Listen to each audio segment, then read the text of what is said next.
Ya, entonces, estudiantes, buenos días, chicos y chicas. Hoy día vamos a ver una nueva técnica, ya que ya más que una técnica es una tinción de apoyo para poder nosotros un poco potenciar el diagnóstico de un tipo de parásitos en particular cuando uno analiza la muestra por medio de alguna técnica de concentración o de flotación. Como tal, cierto, estas técnicas de concentración al mismo tiempo requieren de alguna técnica que sea un poco más específica o una tinción que ayude a facilitar el diagnóstico de un grupo particular de parásitos que suelen considerarse como parásitos alcohólidos resistentes, al igual que algunas bacterias. Y cierto, dentro de eso tenemos a la técnica de tinción de Cien-Nielsen, que es una de múltiples técnicas que se utilizan para el diagnóstico de coccidio, ¿ya? No es la única, sino que hay hartas variaciones, hartas modificaciones, e incluso hay otros tipos de técnicas que se fundamentan en muy parecidos caracteres, ¿cierto?, del procedimiento de la técnica, pero se utilizan específicamente para coccidios en particular, ¿ya?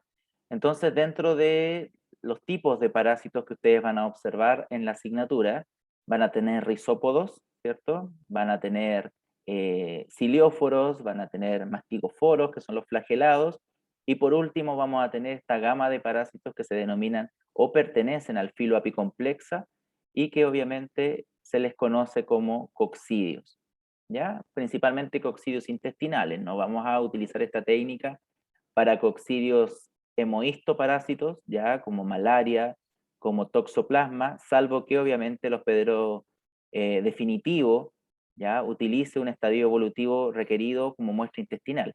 Para nosotros analizar malaria, para nosotros analizar toxoplasma como seres humanos, ¿cierto? La tinción de Cien-Nielsen no sirve, pero si analizo al hospedero definitivo, sí, ¿ya? Porque obviamente también la muestra proviene de la misma zona. Bueno, como les había dicho, entonces esta técnica sirve para poder potenciar un poco el diagnóstico de los apicomplexos. Y los apicomplexos son parásitos que pertenecen obviamente al filo apicomplexa y de la subclase coccidiacina, es decir, son los coccidios, y que suelen ser caracterizados como parásitos protistas obligados intracelulares, ya que a nivel intestinal ellos utilizan las células entéricas para poder hacer su proceso de reproducción asexual y sexual, y al mismo tiempo tienen la capacidad de formar un cigoto como producto de la reproducción sexual y que este cigoto generalmente es inmóvil. No quiere decir que ellos como parásitos en su totalidad sean inmóviles, sino que solamente el cigoto suele ser inmóvil y a medida que madura puede formarse en un oquinete, y el oquinete sí tiene cierta característica de movilidad. El resto de los apicomplexos, ¿cierto? Con fases previas al cigoto sí van a tener movilidad, pero a diferencia de los sarcodinos, a diferencia de los flagelados, a diferencia de los ciliados, no tienen un elemento externo que ayude a potenciar la movilidad, sino que ellos solamente se mueven por impulsos membranosos mediados por calcio y magnesio. Por lo tanto, se les consideraba antiguamente como inmóviles porque faltaba mucho estudio respecto a cuáles eran los iones que mediaban la movilidad y contracción muscular de la pared celular de este parásito, pero obviamente se sabe de que sí son móviles, ¿ya? Y que la única forma inmóvil generalmente es el cigoto, ¿ya? Los mecanismos que ellos tienen son la reproducción sexual, es decir, la formación de un macrogameto femenino y un microgameto masculino, el cual por medio de una fecundación obtiene un cigoto, ¿ya? Pero la característica que los separa del resto de los parásitos es que también pueden alternar los tipos de reproducción a una asexual por medio de fisiones simples, ¿cierto? Como las mitosis o las esquizogonias formando esquizontes a nivel intestinal, ¿ya? Y obviamente también dependiendo del hospedero definitivo que existe este parásito o este grupo de parásitos, vamos a tener múltiples técnicas de diagnóstico, siendo las más recomendadas aquellas que corresponden a tinciones que son especializadas para el diagnóstico de coccidios. ¿A qué me refiero yo con el hospedero definitivo? Es que dependiendo del rubro en el cual nosotros enfoquemos la parasitología, vamos a tener diferentes parásitos que van a van a poder ser vistos a través de la materia fecal o las deposiciones. Primero, vamos a ejemplificar con algunos parásitos intestinales, en donde el hospedero definitivo es el ser humano, y no necesariamente van a ser parásitos monoxénicos o heteroxénicos, sino que da lo mismo en este caso, ya porque más allá del tipo de ciclo que utilicen o el tipo de parásito que sea, por ejemplo, acá vamos a ver a Cryptosporidium hominis, ¿cierto? O Cryptosporidium parvum, que es un parásito zoonótico y que al mismo tiempo tiene un ciclo directo, y el parásito es monoxénico, pero también vamos a tener Sarcosistis hominis o Sarcosistis sui hominis, que también son parásitos zoonóticos que el hospedero definitivo es el ser humano, pero también vamos a tener parásitos que tienen ciclos indirectos, ¿cierto? Y al mismo tiempo ellos van a ser monoxénicos, como es el caso de la Cystisospora belli y el caso de la Ciclospora cayetanensis, que son parásitos monoxénicos, es decir, de un solo hospedero definitivo, pero son indirectos ya que requieren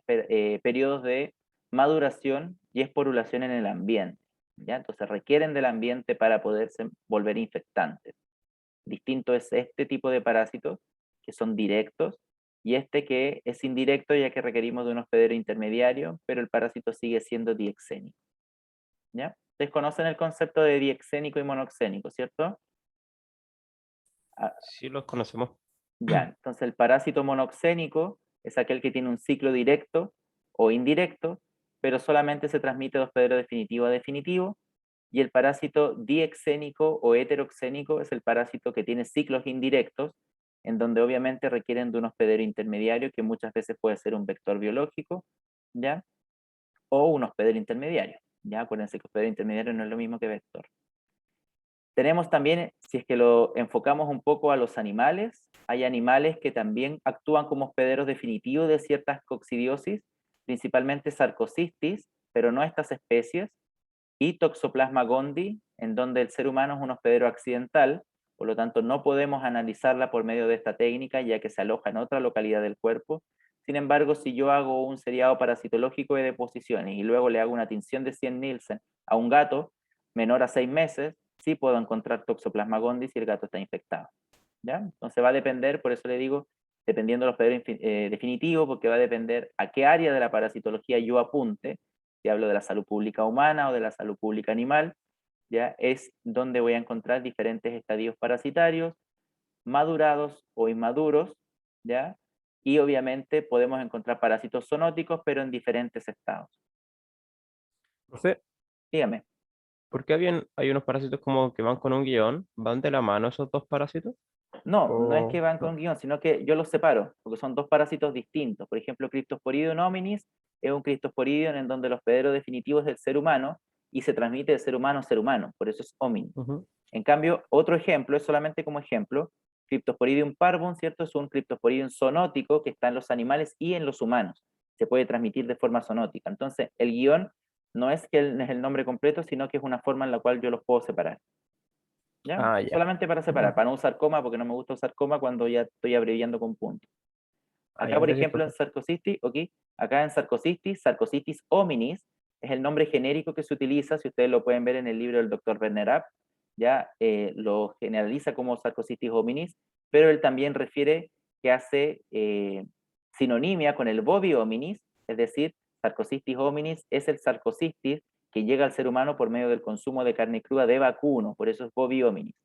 Pero él especifica que Sarcosistis sui hominis es distinto y que llega al ser humano por el consumo de carne cruda de cerdo. ¿Ya? Siempre que ustedes vean estos sui o bovi, ¿ya? Va a ser cerdo sui y bovi va a ser vacuno. Pero el bovi hominis se puede sinonimizar con hominis simplemente. ¿Ya? Bueno, seguimos. Bueno, acá hay una imagen para no pasar y dejar la imagen al lado, ¿cierto? Acá tenemos un 100 Nielsen con 4 Cryptosporidium SPP.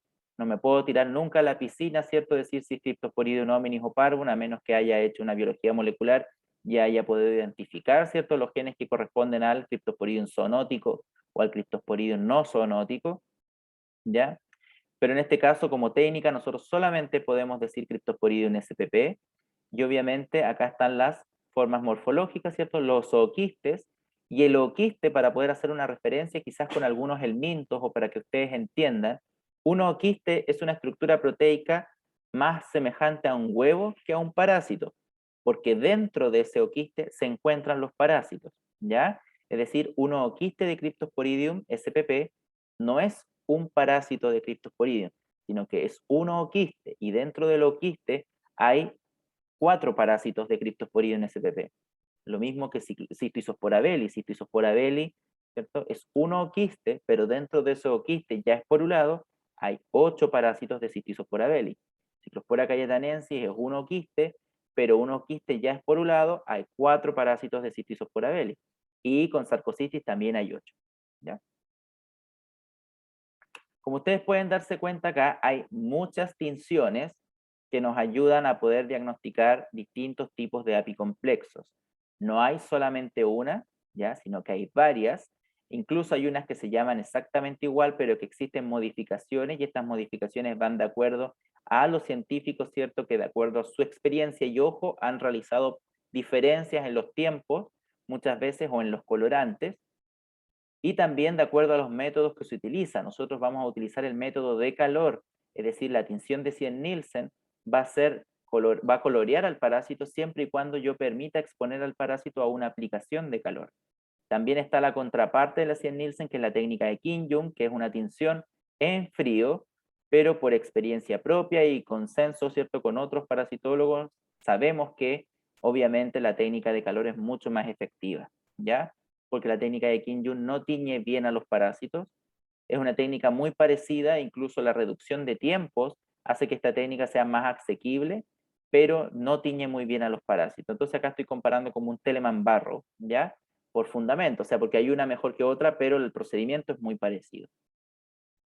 Después tenemos la tinción negativa de carbolfucsina para Cryptosporidium solamente, el método rápido de safranina para Cryptosporidium y por calor por microondas, ¿cierto? Para Ciclospora. Ciclospora suele teñirse mal con Cien-Nielsen, ¿ya? Porque es un parásito que tiene abundante carga de ácido micólico en la pared, por lo tanto se tiñe mucho menos que Cryptosporidium. Por eso se suele utilizar la técnica de microondas en safranina y por eso en Cien-Nielsen no siempre se tiñe bien, ¿ya? Después de Cien-Nielsen tenemos la tinción de auramina O, que es la segunda mejor tinción para poder utilizar en coccidios, ¿ya? La tinción tricrómica modificada por Weber Green para microsporidio, tricrómica modificada por Ryan Blue para microsporidio y por Kokoskin, ¿cierto? Para microsporidio, que es otro tipo de parásito hongo, ¿cierto? Que todavía está en el medio, pero dentro de los libros de parasitología y el doctor App todavía lo considera dentro de este tipo de microorganismo. Tinción tricrómica rápida de ácido para Cryptosporidio y microsporidio, ¿cierto? Modificada de la de arriba, fundamentada netamente en la adición de ácido clorhídrico, ¿ya? Entonces, como ustedes ven, hay muchas tinciones, están todos los métodos disponibles en internet, están o en los libros, pero cada manual, ¿cierto?, de microscopía o de técnicas de microscopía utiliza el que es más convencional, es de más fácil acceso, los kits, ¿cierto?, se venden, están comercializados, cada uno de los colorantes como kit o por separado. En cambio, por ejemplo, en tricrómica, muchas veces tenemos que prepararlos de forma individual, o sea, cada colorante primario tiene que estar subpreparado con sus propios componentes, ¿ya? Igual que la uramina O, aunque la venden. Kim-Jung también la venden, utilizan los mismos colorantes, pero con otros periodos de tiempo. Es por eso que, ¿cierto?, nosotros le enseñamos la tinción de Cien-Nielsen, que al aplicar el calor es mucho mejor que su contraparte, ¿ya? A pesar de que la ciclospora no se tiña 100% de forma efectiva, pero es una técnica que igual nos permite ver la gran mayoría de parásitos, sobre todo, y lo que me interesa más, ¿cierto?, es poder teñir a Cryptosporidium spp porque es un parásito pequeño. Si lo vemos desde el punto de vista clínico humano, estamos hablando de 5 a 7 micras. Si lo vemos desde el punto de vista veterinario, estamos hablando de 3 a 5 micras. Por lo tanto, son parásitos muy, muy pequeños, ¿ya? Si hablamos del fundamento teórico de la tinción de Cien-Nielsen, lo vamos a explicar. Este es el fundamento del doctor González en su tesina de investigación, en donde pone a prueba la técnica de Cien-Nielsen, ¿ya? Y es uno de los fundamentos un poco más conocidos respecto al por qué se utiliza esta técnica, analizando punto por punto. Y él menciona claramente que los coccidios o apicomplexos se caracterizan porque obviamente en su pared celular tienen una alta proporción de ácidos micólicos. Los ácidos micólicos son lípidos y por lo tanto al hacer la referencia con los lípidos, para nosotros poderlos teñir, ¿cierto?, requerimos de la aplicación de calor. Nosotros al aplicar calor sobre este tipo de lípidos, que constituye parte de la pared celular, va a hacer que la pared celular se permeabilice, es decir, abra ciertas partes, ciertos poros, Y de esta manera, cuando yo agregue el primer colorante o el colorante primario denominado fucsina, se va a poder teñir el parásito en su interior, ¿ya? Si yo tiño el parásito sin aplicar calor, como es en el caso de Kim Jong, obviamente voy a poder teñir ciertas estructuras como la pared, pero no en su totalidad, por lo tanto hay que tener un poco mejor de expertise respecto a la microscopía, ¿ya? Sin embargo, al aplicar calor, nosotros permeabilizamos la pared celular del parásito y de esta manera podemos permitir el ingreso del reactivo primario, del colorante primario, y de esta forma, ¿cierto? Cuando le quitemos el calor, por eso dice, al normalizarse la temperatura, la pared se va a impermeabilizar nuevamente, es decir, se va a cerrar nuevamente y el parásito va a quedar teñido en su interior.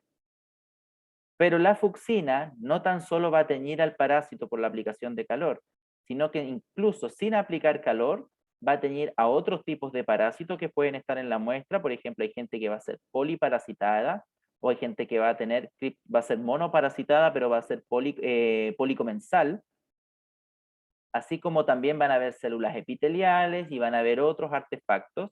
Por lo tanto, nosotros vamos a tener que someter este frotis en el cual estamos agregándole la tinción a un proceso de descoloración, ¿ya? Después de ser teñidos con fucsina, para que obviamente descoloremos, si vamos a la imagen, todos los contornos que están alrededor del parásito y solo los parásitos mantengan el color fucsia. Si no, vamos a ver todo fucsia y no vamos a poder diferenciar. Por lo tanto, de alguna forma u otra que nosotros podamos potenciar el color del parásito es descolorando el contorno y, ¿cierto?, facilitando la tinción neta del parásito y su reconocimiento a microscopía. Entonces, por eso que nosotros utilizamos la fucsina más calor y luego descoloramos para poderle quitar color al contorno y que el parásito resalte al ser visto a microscopio.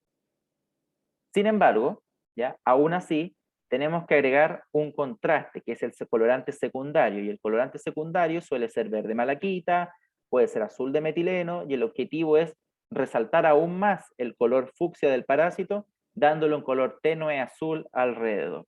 Entonces les voy a mostrar el procedimiento de forma escrita y luego lo vamos a analizar. Primero vamos a preparar el extendido, ya es decir, vamos a hacer un pequeño frotis de deposiciones. Si lo hacemos de heces frescas, tenemos que tomar una concentración con un hisopo, perdón. En cambio, si es que lo hacemos desde un 100.000, o sea, desde un Telemann o un barro, lo vamos a hacer desde el sedimento directamente, ¿ya? Hacemos el frotis y lo ideal es dejarlo secar a temperatura ambiente, pero ocupa mucho tiempo, por lo tanto la otra opción, y que es muy efectiva, es colocarlo a una placa calefactora por 5 minutos. Una vez que esté seco y adherido a la materia fecal al portaobjeto, vamos a colocar el slide o el frotis en la rejilla y lo vamos a cubrir completamente con fucsina, ¿ya? No hay que tomar el tiempo todavía porque en ese momento la fucsina está tiñendo todo menos los parásitos, porque dijimos que como los parásitos tienen una amplia concentración de ácidos micólicos en las paredes, nosotros vamos a tener que aplicar calor para que recién tiña los parásitos. Por lo tanto, con una antorcha de alcohol, vamos a calentar suavemente por debajo del frotis hasta que aparezcan vapores blancos, el cual tiene que ser continuo. Y al mismo tiempo, al calentar la fucsina, se va a cristalizar o va a aparecer un pequeño brillo metálico en el colorante, lo que no significa que va a formar precipitado, sino que va a formar un brillo que va a ser un poco más metálico. O sea, el colorante va a metalizarse un poco, ¿ya? Obviamente hay que evitar hervir la tinción, y en caso de que se nos empieza a secar un poco la muestra, le podemos aplicar un poco más de colorante sin aplicar calor. Una vez que hayamos aplicado calor y los vapores blancos sean continuos, tenemos que dejar actuar a la fucsina por 5 minutos mínimo, con un periodo máximo de 15 a 20 minutos, ¿ya? Lo recomendable es llegar de 10 a 15 para que los parásitos queden bien teñidos. No más allá de eso, porque si no van a quedar muy teñidos y no van a poder ver bien la morfología, ¿ya? Una vez que hayamos hecho este paso con el colorante primario, vamos a lavar con agua para eliminar el excedente de fucsina que haya quedado y vamos a descolorar con ácido sulfúrico o ácido clorhídrico al 1 o 3% o una mezcla de ácido y alcohol denominada alcohol ácido, ¿ya? Y el objetivo de esto es descolorar todo lo que no es parásito, es decir, puede haber descolorado otro tipo de parásito, puede descolorar células epiteliales, puede descolorar artefactos, porque así solamente aseguramos de que los parásitos queden coloreados. A pesar de que hagamos la decoloración, ¿cierto? Siempre va a quedar algo que se va a colorear, pero va a ser lo mínimo. Para eliminar, ¿cierto?, el excedente de alcohol ácido, lavamos con agua y utilizamos el segundo reactivo, que es el reactivo de contraste, que es el azul de metileno por un periodo de 1 minuto. Una vez que se termine el minuto, lavamos con agua, observamos a microscopía en los objetivos secos de 10 y 40 y lo pasamos a inmersión. ¿Ya? Van a haber parásitos que definitivamente se van a teñir, pero por morfología nosotros vamos a poder saber de que no son coccidios, pero también vamos a tener los coccidios, los cuales por morfología vamos a poder observar y diferenciar. ¿Ya? En esta imagen se van a poder dar cuenta de que no siempre los parásitos se van a teñir en su totalidad. Por ejemplo, en las flechas amarillas tenemos estructuras bien teñidas, pero son hongos. Sin embargo, los parásitos que corresponden a criptosporidios, que están acá, en las flechas rojas, no están correctamente teñidos. ¿Los podemos diferenciar? Sí, porque reflejan parte de su morfología, se puede observar algo de la morfología del parásito, pero no está bien teñido. Por lo tanto, una de las desventajas de Cien-Nielsen es que dependen, ¿cierto?, de la persona que realice la tinción. Porque quien responda a la tinción, ¿cierto?, va a tener que considerar los tiempos estandarizados, las aplicaciones de calores correctas, en qué momento parar la aplicación de calor, en qué momento dejar de descolorar, en qué momento, ¿cierto?, considerar el periodo para que la fucsina haga su efecto.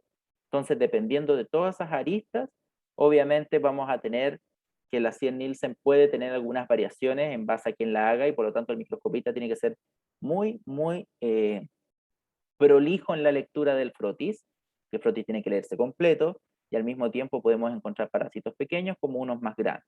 ¿Ya? Es por eso que, por experiencia mía, las pocas veces que me ha tocado hacer Cien-Nielsen en atención privada, yo hago mi Cien-Nielsen porque uno se acomoda a su técnica, ¿cierto? Uno se acomoda a lo que ha visto y a lo que ha tenido como experiencia, por lo tanto rara vez dejo que me tiñan mis frotes. ¿Ya?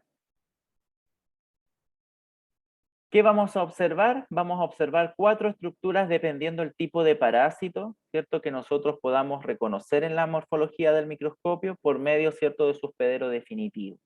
Si el hospedero definitivo es el humano, tenemos solamente 4 opciones de parásitos intestinales coccidios que van a aparecer en las deposiciones. La primera opción es el ooquiste de paredes gruesas de Cryptosporidium spp, ¿ya? Paredes gruesas porque si ustedes se dan cuenta en su ciclo biológico también tiene paredes delgadas, pero las paredes delgadas no aparecen en las deposiciones, sino que son parte del proceso de autoinfección intestinal, ¿ya? Aparece el ooquiste de paredes gruesas de Cryptosporidium, y la característica que tiene este parásito, o este huevo de parásito, es que el parásito sale maduro, es decir, infectante inmediatamente para que otro hospedero definitivo, por fecalismo, pueda consumir la infección. Entonces, de esta manera, el hecho que salga maduro quiere decir que sale esporulado, es decir, los esporozoitos, que es el parásito en sí, están completamente visibles a microscopía. Entonces, un ooquiste, como les dije en un principio, que es un huevo de Cryptosporidium, en su interior, al estar maduro, tiene 4 Cryptosporidium maduros, es decir, 4 esporozoitos. El término zoito, ¿cierto?, hace referencia a que son 4 estructuras maduras de coccidio. ¿Ya? Sin embargo, si veo Cystoisospora belli, que tienen la sinonimia Isospora belli, si escuchan Isospora belli, Ciclospora cayetanensis, ¿ya?, son no esporulados, es decir, son parásitos que van a salir inmaduros al ambiente, por lo tanto su ciclo biológico es indirecto, a pesar de que el parásito es monoxénico, ¿ya? Entonces, en este caso, van a salir ooquistes inmaduros, y no vamos a hablar de esporozoitos, porque obviamente no hay madurez, vamos a hablar de esporoblastos, ¿ya?, los cuales no son infectantes al ser humano hasta que esporulen y maduren. Cuando este esporoblasto madure, por cada esporoblasto se van a formar 4 esporozoitos. Es decir, si la isospora tiene un esporoblasto, va a tener 4 esporozoitos, pero la forma madura es, ¿cierto?, 2 esporoquistes con 4 esporozoitos cada uno. Es decir, por cada oquiste de cistoisospora vamos a tener 8 parásitos distintos. O sea, cada vez que yo ingiero un oquiste, estoy ingiriendo 8 parásitos. Respecto a Cyclospora cayetanensis, es lo mismo, vamos a encontrar ooquiste inmaduro con una forma de roseta en el interior, ya que a semejanza a inmadurez, y cuando madura en el ambiente vamos a tener 2 esporoquistes con 2 esporoblastos, o sea, esporozoitos cada uno, es decir, vamos a tener 4 parásitos por cada ooquiste de Cyclospora, ¿ya? Y por último, si es que llegásemos a tener el cuadro de infección, si consumimos carne cruda de cerdo o de vacuno, vamos a tener Sarcocistis hominis a nivel intestinal o Sui hominis, dependiendo de los hospedero intermediarios, y también, al igual que Cryptosporidium, va a salir inmediatamente esporulado y vamos a ver un ooquiste, es decir, un huevo, con 2 esporoquistes, es decir, en vez de esporoblastos, estamos hablando de los esporoquistes ya maduros, con 4 esporozoitos cada uno. Es decir, va a salir igual que Cystisospora belli, pero cuando Cystisospora belli madure, va a ser igual a Sarcocistis, ¿ya? O sea, Sarcocistis sale con la forma ya madura de cómo debería verse una Cystisospora cuando madure en el ambiente. Un ooquiste con 2 esporoquistes, con 4 esporozoitos cada uno, ¿ya? Vamos a ver un video entonces por último. Les voy a ir mostrando paso a paso. Entonces, primero se hace este frotis con deposiciones, el cual yo lo coloqué a una placa calefactora por 5 minutos a 37 grados, casi 40, y queda inmediatamente fijo. Por lo tanto, lo primero que deberíamos hacer es cubrirlo completamente con fucsina fenicada. ¿Ya? Entonces ahí está la fucsina fenicada, lo teñimos, con cuidado porque obviamente estos colorantes son muy fáciles de teñir las manos y las uñas. Se cubre completamente de fucsina fenicada, ¿ya?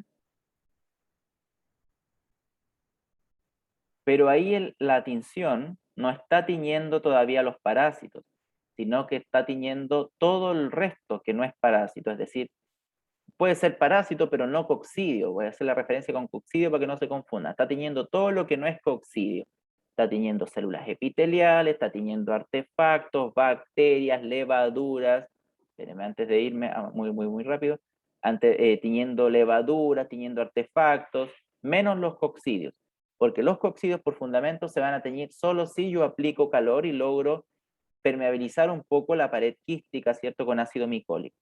Entonces, para eso, yo tengo que prender la llama de una antorcha, la cual va a ser hecha a base de algodón y alcohol. La vamos a prender.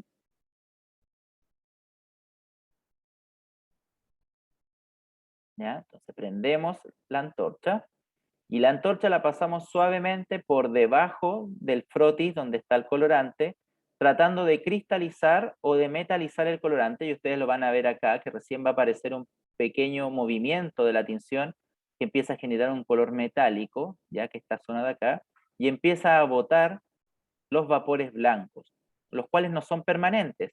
Sale un poco y luego se vuelve a apagar. Entonces tengo que volver a pasar la antorcha hasta que estos vapores blancos sean continuos. Ahí salen los vapores blancos, como ustedes lo ven, ¿cierto? Pero se vuelven a descontinuar. Vuelvo a pasar la antorcha hasta que ya salgan de forma más rápida y se puedan continuar incluso sin yo tener la antorcha abajo del frotis. ¿Ya? Y siguen saliendo, el color ya está meramente un poco más cristalizado en esta zona, pero vamos a continuar hasta que efectivamente se mantenga. Ya, y siguen saliendo vapores, pero todavía no se mantienen.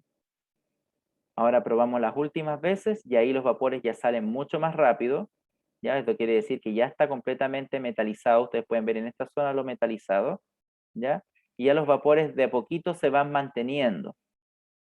Agregamos las últimas veces y los vapores ya salieron inmediatamente, o sea, no necesité esperar un tiempo para calentar. ¿Ya? Y ya cuando los vapores están en lo máximo, si pueden mantenerse, nos vamos nosotros obviamente a apagar la antorcha. Entonces observamos la cristalización del colorante, vemos que los vapores siguen saliendo a pesar de que yo la antorcha la tenga al lado, ¿ya? Aplicamos una última vez para estar 100% seguros y secamos la antorcha, o sea, la apagamos, ¿ya? ¿La apagamos? Listo. Entonces, ahora lo que tengo que hacer es esperar un periodo mínimo de 5 minutos hasta 20 minutos, ojalá 10 a 15 promedio, ¿ya? Para poder eliminar el excedente. En este momento, nosotros ya logramos permeabilizar la pared del oquiste y del parásito porque le hemos aplicado calor, por lo tanto el colorante fucsina ha entrado dentro del parásito. Ahora que hemos sacado la antorcha, al enfriarse el frotis, la permeabilidad de la pared se cierra, ¿cierto? Se acaba, la pared se vuelve a volver impermeable y el parásito queda con el colorante en su interior, por lo tanto queda teñido. Pero como yo no necesito teñir el resto, lo que tengo que hacer es eliminar el excedente de la tinción y al mismo tiempo descolorar. Entonces ahora que ya pasó el tiempo, utilizamos agua destilada para eliminar, ¿cierto?, el excedente de la tinción, siempre en el frotis acostado primero y después lo podemos parar, pero siempre primero acostado, eliminando el excedente. Botamos lo que quede de agua arriba y ahora lo descoloramos para descolorar todo lo que no sea coccidio teñido. Utilizamos alcohol ácido en este caso, ¿cierto? Que este alcohol ácido está hecho en base a ácido clorhídrico, no ácido sulfúrico, y el objetivo es descolorar todo artefacto, parásito, célula que no sea coccidio. ¿Ya? 30 segundos. Lo que hago yo ahora es aplicarle un poco de aire para poder mezclar, ¿cierto? Porque yo no voy a, para no tener contacto con la tinción, y luego, ¿cierto?, poderlo agitar suavemente para que se puedan ir tiñendo todas las cosas, o sea, descolorando todos los elementos. ¿Ya? Después de 30 segundos de haber pasado el proceso de descoloración, con agua destilada nuevamente, eliminamos el excedente de reactivo descolorante. ¿Ya? Entonces eliminamos el alcohol ácido. Y en rigor ahora, si yo veo a microscopía tal cual como está ahora, debería observar solamente los coccidios teñidos y el resto de la materia fecal sin color, por lo que es muy difícil reconocerlo, ¿ya? Porque les dije que no siempre se teñían bien en su totalidad, independiente de que la técnica se haya hecho bien. Por lo tanto, necesito agregar un contraste y en este caso utilizamos azul de metileno. Y este azul de metileno, ¿cierto?, va a teñir el frotis completamente, pero va a teñir todo lo que no es coccidio, es decir, va a volver a teñir las células epiteliales, el otro tipo de parásitos, hongos, para netamente dar un contraste tenue de color azul y hacer, ¿cierto?, resaltar los coccidios, o si no se tiñeron bien, como en el caso de la ciclospora, ¿cierto?, poder mostrar el espacio en donde está el parásito y el resto va a estar azul. Esperamos el minuto, como ya vieron que se cortó el video, ¿cierto? Obviamente agua destilada, sin parar el frotis en un principio, y luego lo paramos para poder eliminar el excedente. ¿Ya? Eliminamos el excedente, primero por adelante, ¿cierto? Y por detrás ya le podemos aplicar un poco más de fuerza. Y ahí ustedes ven que el frotis está teñido. Eso lo vemos a 40x, luego inmersión. Y observamos obviamente que dejar que se seque, yo lo seco por detrás, pero por delante hay que esperar que se seque de forma natural, a menos que lo vaya a fijar con algún portaobjeto grande, ¿cierto? Porque acuérdense que vamos a usar aceite de inmersión, ¿ya? Y ahí queda teñido el frotis, ¿ya? Ahí está. Eso. ¿Hay alguna duda? ¿Alguna consulta? Profe, yo tengo una duda. ¿Cómo es que se fija como la muestra al portaobjeto? ¿Se le agrega algo antes o se deja No, secar? yo la fijé con calor.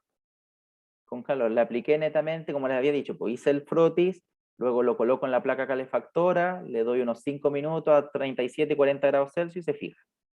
Y después lo puedo teñir y no se sale el color, no se sale la muestra. Ah, ya. Gracias, ¿Ya? profe.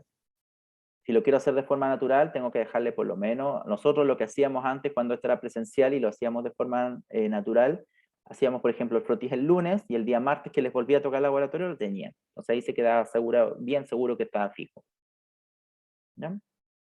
Profesora, disculpe, pero la placa calefactora es donde ponemos, tiene como una de porcelana, ¿no? Como No, una la placa cápsula de porcelana. calefactora es la que utilizaban ustedes en bioanálisis para preparar los reactivos, que es la que tiene la pelotita para mezclar. Esa placa cumple dos funciones. Ah, ya. Mezclar, ¿ya? Con el mezclador magnético, ¿cierto? Y al mismo tiempo calienta la superficie para poderle dar calidez al reactivo si es que necesita calor para poderse mezclar o disolver. Y también sirve para poder utilizar o aplicar calor a alguna superficie. Hay una que es específica para eso, ¿cierto? Pero estas tienen las dos funciones. Entonces hay que hacer, la aplicamos, pues, aplicamos porque sirve. ¿Ya? Entonces la placa calefactora cumple esa función. Viene, si uno quiere colocarle en el centro el magnetismo, ¿cierto? Para poder hacer que gire y mezclar las cosas, lo hacemos. Si no, solamente lo utilizamos como calor y podemos fijar los frotes. Y para 100 Nielsen sirve muy bien. Profe, Muy bien. serían entonces 5 minutos. 5 minutos, sí, con 5 minutos estamos bien. Estamos bien, bien, bien. ¿Ya? ¿A cuántos grados? Entre 37 y 40 lo usé yo para fijar la que teñí en como casi 37, o sea, 37 a 40, porque estaba como en el medio de temperatura. ¿Ya? Debe ser como unos 38, 38,5. Y se fija bien y no altera morfología parasitaria. En el caso del frotis que mostró, profe, que se veía teñido, pero el parásito en sí se veía como transparente. Ujú. ¿Qué fue lo que falló allí? La fucsina. Falló la fucsina, es muy probable que la persona que haya teñido ese frotis definitivamente utilizó menor tiempo de fucsina o no aplicó el calor correspondiente, no aparecieron los vapores, no eran continuos. O sea, hay muchos factores que influyen. Entonces, de nada me sirve echar fucsina si el calor no se aplica correctamente, si el tiempo de aplicado no es correcto, si no se logra la metalización del tinte, si no aparecen los vapores continuos, ¿ya? Porque eso es lo que acredita de que se ha permeabilizado la pared. Por lo tanto, aunque yo aplique calor y no logre ese objetivo, aunque se permeabilice la pared, no siempre se va a teñir bien. Y luego yo voy a descolorar y el parásito el color se va a salir. ¿Ya? Pero ¿por qué aplico el contraste? Porque independiente de que lo hayan teñido mal, tenemos que leerlo igual. Entonces el contraste deja el espacio del parásito, porque la pared ya está cerrada. Entonces, como ya está cerrada, yo he hecho azul de metileno, ¿cierto? Está el círculo transparente igual, porque no está con fucsina, pero el parásito está ahí, y no se pudo teñir con azul, entonces no lo voy a pasar por alto. ¿Ya? Entonces, por eso se utiliza el doble contraste para poder asegurar en caso de que no haya tenido 100 Nielsen bien, tiño obviamente el contraste y dejo el hueco donde el parásito está transparente. Profesor, y en cambio de esa gasa con alcohol, ¿no se podría usar una vela? ¿O cuál sería la diferencia ahí de usar una vela para pasar el calor a fuego? Es que lo ideal es el alcohol o el mechero por el hecho de la llama. ¿Ya? Con la vela obviamente tenemos una llama, pero no tiene la misma temperatura. ¿Ya? No es la misma temperatura.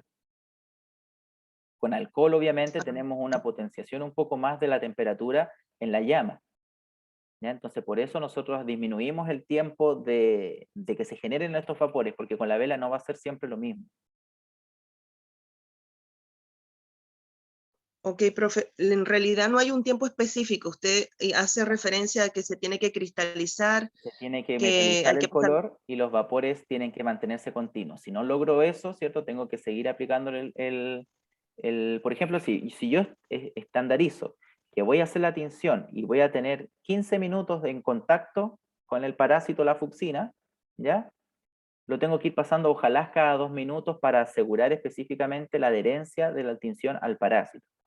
Entonces, lo ideal es cada 2 minutos, cada 1 minuto, uno lo estandariza de acuerdo al colorante, al tiempo, a cómo prepararon la fucsina, la calidad de la fucsina, ¿ya? Si es comercial, qué recomendaciones da el kit o quién le vendió el kit, ¿ya? Entonces, uno lo norma, por eso siempre uno tiene que, yo siempre le he dicho, si es que ustedes tienen que hacer una práctica con 100 Nielsen, háganlo ustedes, porque ustedes saben qué demorarse, qué aplicarle más, en qué alargar un poco. Yo siempre tiendo a alargar un poco más en fucsina y siempre le doy un poquito más de tiempo al azul de metileno en caso de que necesite un poco potenciar la fucsina y que si es que la fucsina no me haya funcionado con el azul de metileno trate de contrastar, ¿cierto?, la aparición de espacios blancos.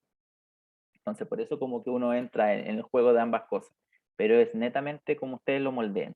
La técnica estandarizada es una, pero ustedes pueden hacer pequeñas modificaciones, de acuerdo a su ojo, a lo que ven, si ven colores o no. ¿Ya? Ok, profe. Ya. Ok. No hay más consultas. La próxima semana es libre y creo que después del 20 empezamos al tiro presencial, ¿no? La semana del 20.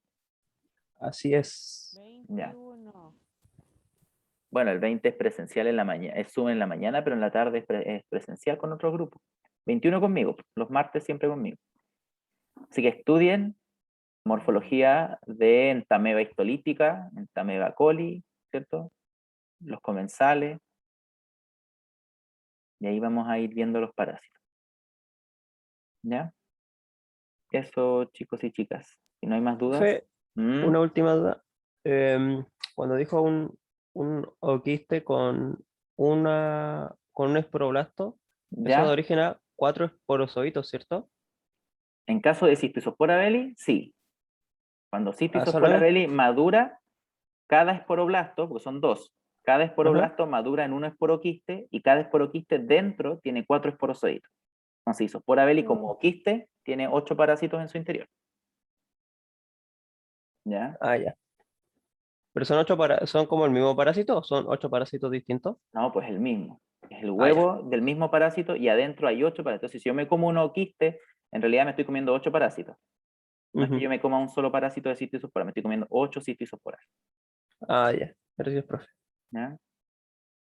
Acuérdense que ninguno de ellos es infeccioso si no está esporulado. Solamente que la característica es que Cystisospora, Ciclospora y Cryptosporidium son monoxénicos, pero Ciclospora y Ciclospora y Cystisospora son indirectos. Necesitamos maduración en ambiente. En cambio, Cryptosporidium es directo, ciclo directo. ¿Ya?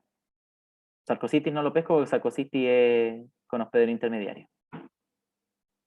Y hay que comer, es carnivorismo. El resto, los otros son fecalismo. ¿Ya?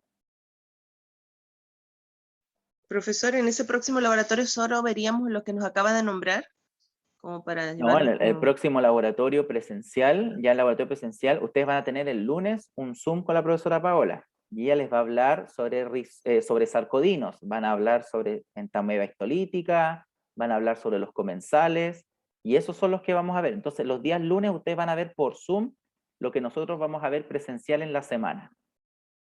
Esa es la dinámica. Nosotros ahora le Ah, estamos ya. pasando técnicas, pero lo primero que vamos a empezar a ver van a ser sarcodinos, o sea, las amebas.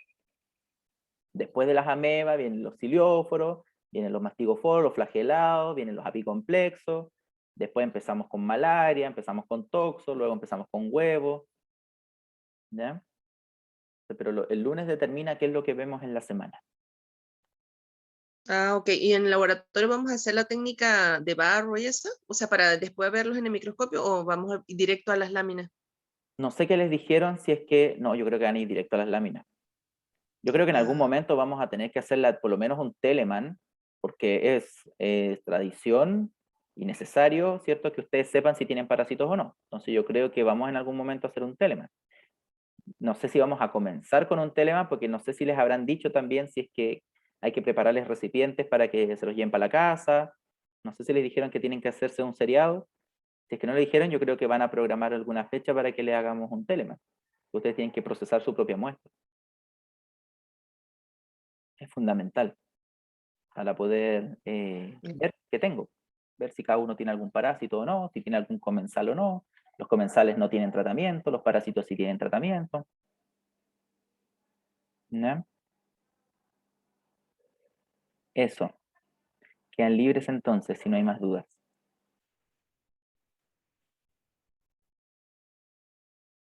Gracias, profe. Nos vemos. Chao, Ok, chao. cuídense, chao, chao.